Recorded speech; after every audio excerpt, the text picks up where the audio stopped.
In this video, I will show you how to fix Messenger filters or video effects not working on Android.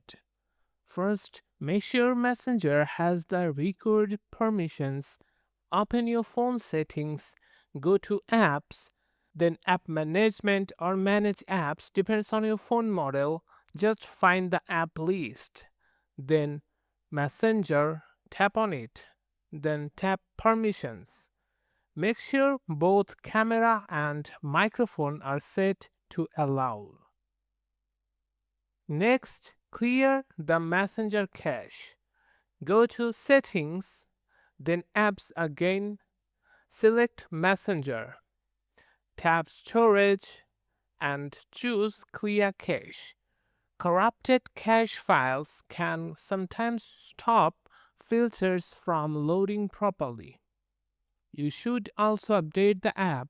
Open the Google Play Store, search for Messenger, and tap Update if a new version is available. Older versions may not support the latest filters and effects. If the problem still isn't fixed, reinstall the app. Press and hold the Messenger icon. Tap Uninstall and restart your phone. Then download Messenger again from the Google Play Store. Log back into your account and test the filters again.